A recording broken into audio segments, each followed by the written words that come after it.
नमस्कार, मैं हूं नीरज मेहरा और आप देख रहे हैं पीके टाइम्स की खास खबर। लोकसभा में सीटें बढ़ाने के लिए लाया गया संविधान का 131वां संशोधन बिल सरकार लोकसभा में पास नहीं करा पाई। इसमें संसद की 543 सीटें बढ़ाकर 850 करने का प्रावधान था। लोकसभा में बिल पर 21 घंटे की चर्चा के बाद वोटिंग हुई। उपस्थित 528 सांसदों ने वोट डाले। पक्ष में 298, विपक्ष में 230 वोट पड़े। सत्ता पक्ष ने कहा कि नारी शक्ति वंदन अधिनियम को पारित नहीं होने देना। विपक्ष का महिला विरोधी चेहरा सामने आ गया। वहीं विपक्ष का कहना था कि SC/ST OBC विरोधी बिल का कैसे समर्थन करते। यदि सरकार 2023 का महिला विधेयक लाती तो हम समर्थन करते। पेश है एक रिपोर्ट। 2023 का महिला बिल निकालिए, उसका इम्प्लीमेंटेशन आज से करिए और पूरा का पूरा ऑपोजिशन 100% आपको समर्थन देगा और महिला बिल हम इमीडिएट इम्प्लीमेंटेशन करा देंगे।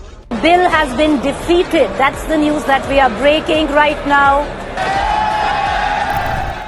लोकसभा में लगातार 21 घंटे तक चली बहस के बाद सदन में पेश महिला आरक्षण बिल से जुड़े संविधान के 3 संशोधन बिल NDA सरकार लोकसभा में पास नहीं करा पाई।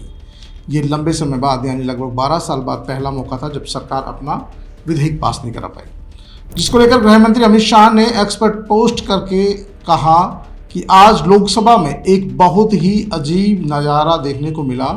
कांग्रेस, TMC, DMK और समाजवादी पार्टी सहित अन्य विपक्षी दलों ने नारी शक्ति वंदन अधिनियम के लिए जरूरी संविधान संशोधन विधेयक को पारित नहीं होने दिया।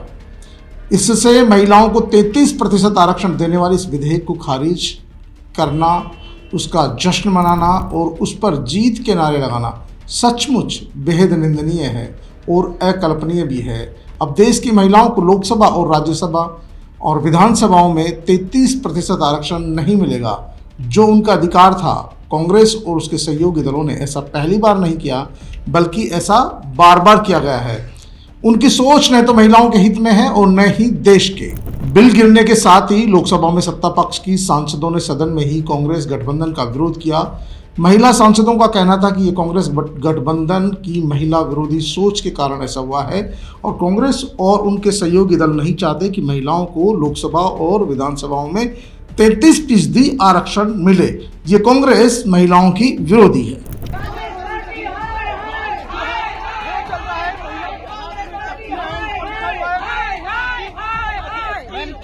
क्या विरोध कर रही हैं?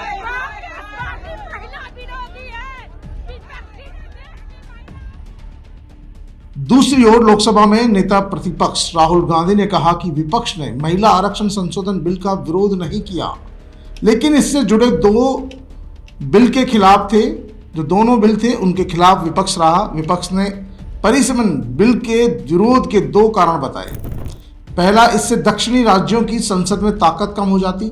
दूसरा, यह OBC और SC/ST तबके के खिलाफ है, जो संविधान की मूल भावना के खिलाफ है।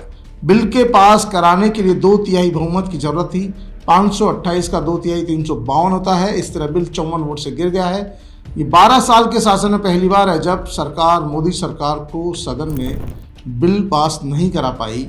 अब महिला आरक्षण नई जनगणना के नतीजे आने से पहले लागू नहीं होगा, यानी 2029 के लोकसभा चुनाव में इसका फायदा नहीं मिलेगा और पुराने ढर्रे से ही चुनाव होंगे। राहुल गांधी ने यह भी कहा कि यह एक ऐतिहासिक तथ्य है कि भारतीय समाज ने दलितों, OBC और उनकी महिलाओं के साथ कैसा बर्ताव किया है। यहाँ जो करने की कोशिश की जा रही है वह जाति जनगणना को दरकिनार करना है। यहाँ वे OBC मेरे भाई बहनों को सत्ता और प्रतिनिधित्व देने से बचने की कोशिश कर रहे हैं और उनसे सत्ता छीन रहे हैं। भाजपा जो कर रही है वह इसलिए क्योंकि आप देश की राजनीति में हो रहे घटनाक्रम से डरे हुए हैं। आप अपनी ताकत के कमजोर पड़ने से घबराए हुए हैं और आप भारत के राजनीतिक नक्शे को फिर से बदलने की कोशिश कर रहे हैं। आपने असम और जम्मू कश्मीर में ऐसा किया और अब आप ये सोच रहे हैं कि आप पूरे भारत में भी ऐसा कर सकते हैं। सरकार ने लोकसभा में 3 बिल पेश किए थे। इसमें संविधान 131वां संशोधन बिल, परिसीमन संशोधन संविधान बिल 2026 और केंद्र शासित प्रदेश कानून संशोधन बिल 2026 शामिल थे। महिला आरक्षण बिल नारी शक्ति वंदन अधिनियम के तहत लोकसभा और राज्य विधानसभाओं में 33% सीटें महिलाओं के लिए रिजर्व होगी। हालांकि यह अब 2034 तक लागू होगा। अब सरकार के सामने क्या क्या विकल्प है।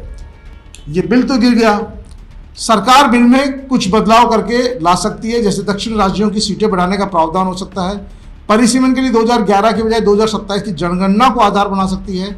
नए सिरे से बिल को पेश कर सकती है, जिस पर विपक्ष के सुझाव लेकर सहमति बनाई जा सकती है। विपक्ष के विरोध की असली वजह क्या है, अब यह भी जानना जरूरी है कि विपक्ष आखिरकार इसका विरोध क्यों कर रहा।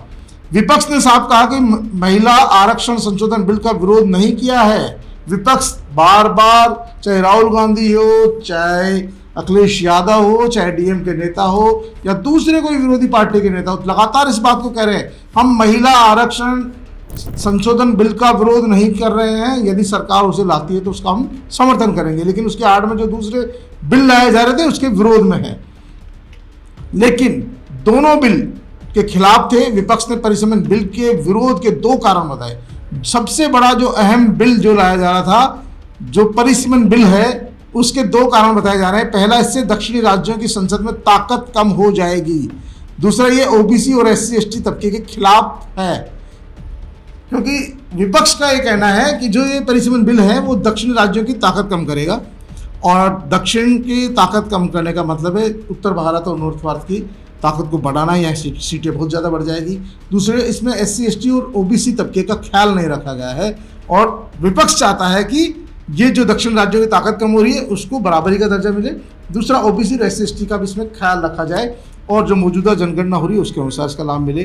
और ये हुआ कि जब सरकार सोच रही थी कि हम दुनिया के सामने ये तस्वीर पेश करेंगे कि विपक्ष महिला आरक्षण के खिलाफ है और हम उसकी आड़ में दो बिल पास करा लेंगे, लेकिन यहां पर विपक्ष बड़ा सजग रहा और उसने पहले दिन से स्पष्ट कर दिया कि आप महिला आरक्षण विधेयक जो 2023 में पास हुआ था वो लाइए, हम उसका समर्थन कर रहे हैं, कोई दिक्कत नहीं है, लेकिन उसकी आड़ में आप जो दूसरे दो विधेयक ला रहे हो हम उसका विरोध कर रहे हैं। और जब सरकार की ओर से पहला विधेयक पेश किया गया तो वही गिर गया बहुमत कम होने के कारण। तो सरकार ने दो जो विधेयक थे वो पेश किए ही नहीं।